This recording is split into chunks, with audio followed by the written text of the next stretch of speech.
La lutte fait rage en championnat de France de rallycross dans les divisions 1 et 2.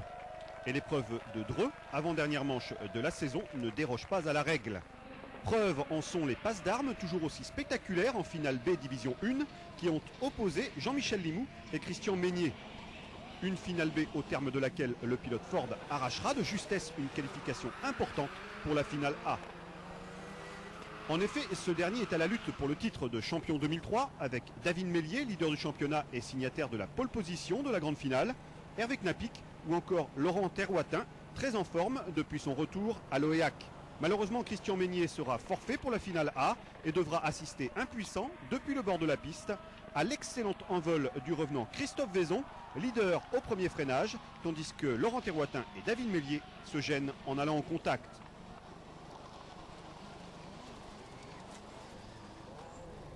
Christophe Vaison, Laurent Terroitin, David Mellier et Hervé Knappik forment donc le quatuor de tête. Très vite, la lutte ne semble opposer que les trois premiers. Christophe Vaison, venu aider David Mellier pour le championnat, ne semble pas décidé à laisser passer l'opportunité d'imposer pour la première fois la Clio WRC. Mais la pression imposée par Laurent Terroitin est énorme. Devant absolument marquer de gros points, le pilote Citroën tente tant bien que mal et tout à fait sportivement de provoquer l'erreur chez le leader. David Mellier, quant à lui, utilise le même stratagème sur Laurent Terroitin. Longtemps observateur de cette lutte explosive, Hervé Knappik en profite même pour recoller au train des premiers. Contact, intimidation, passages spectaculaires seront alors nombreux, mais le classement ne variera plus.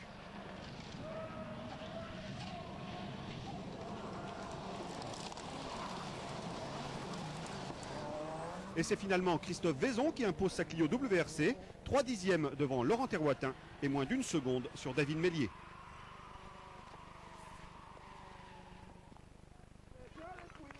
Au championnat, David Mellier tient donc toujours la corde devant Christian Meignier et Laurent Terroitin. Les deux premiers devant même déjà décompter leurs plus mauvais résultats. Le titre se jouera entre eux lors de la dernière manche à Essé le week-end prochain.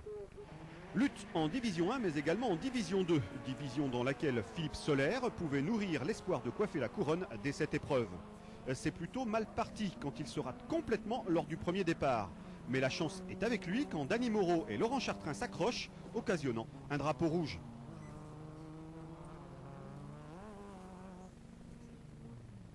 Philippe Soler ne fait pas une deuxième fois la même erreur, même s'il doit laisser la puissance de la Honda Civic permettre à Éric Guillemette de prendre la tête. Les deux prétendants à la couronne sont donc en tête devant Mickaël Poirier, Laurent Chartrain, Dany Moreau et Michael Payet.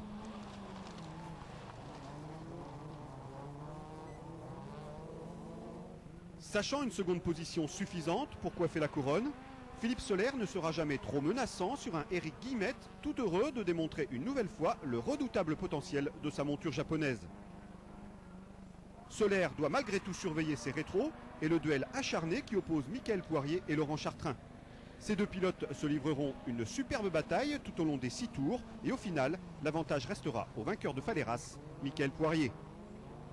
Devant, Éric Guillemette franchira en tête et pour la 3e fois de la saison la ligne d'arrivée devant le nouveau champion de la division 2, Philippe Soler. Il n'y avait pas de raison de prendre de risques. Une deuxième place suffisait largement. J'ai quand même essayé de tenter d'avoir la pole, histoire d'enfoncer le clou un peu plus. Bon, ça s'est joué à un petit dixième, donc j'ai dû partir en pole à côté du poleman. J'ai pris aucun risque pour le départ. Il suffisait simplement de... C'était une course d'attente pour pouvoir acquérir mon titre de champion pour l'année 2003. Philippe Soler quitte donc Dreux, le titre en poche. Éric Guillemette peut malgré tout être satisfait de sa seconde place au championnat, devant Mickaël Poirier, Michael Payet et Dany Moreau. En Coupe de France, Division 3 et Division 4, les titres ont été attribués respectivement à Fabrice Morise à l'OEAC et à Kevin Jacquinet depuis la précédente épreuve de Mayenne. Les nouveaux champions ne se privent pas pour autant d'offrir du spectacle et dans la foulée d'essayer de glaner un succès supplémentaire.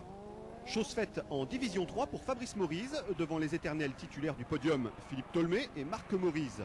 Ces deux-là ne se sont pas quittés durant toute la finale et l'on peut être certain qu'ils feront tout ce qui est en leur pouvoir pour détrôner le roi Fabrice Morise lors de la dernière épreuve à Essé.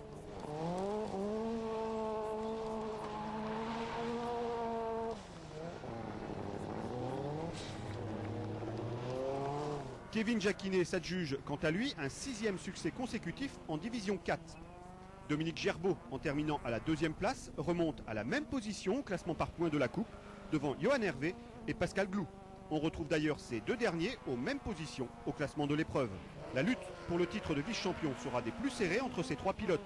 8 points seulement séparent Dominique Gerbeau, second, et Pascal Glou, 4e.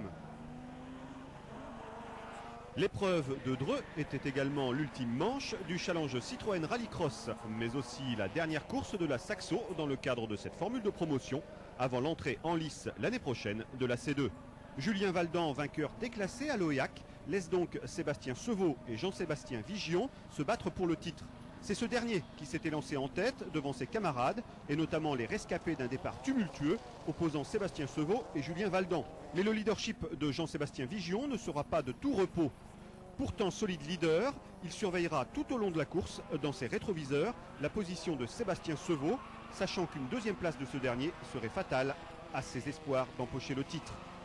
Mais voilà, virtuellement couronné durant les 5 premiers tours de la finale, Jean-Sébastien Vigion voyait tous ses espoirs s'envoler quand dans le dernier tour, Sébastien Sevaux réussissait à passer Bertrand Pérodin. La couronne changeait alors de tête pour venir se poser sur celle du débutant cette année dans la discipline, Sébastien Sevaux. Sébastien Sevaux remporte donc le challenge masculin, 2 petits points devant Jean-Sébastien Vigion, Thierry Boulanger et Julien Valdan. On retrouvera certainement tous ces pilotes l'année prochaine au volant de la nouvelle C2. Prochain rendez-vous avec le Rallycross, et c'est le week-end prochain.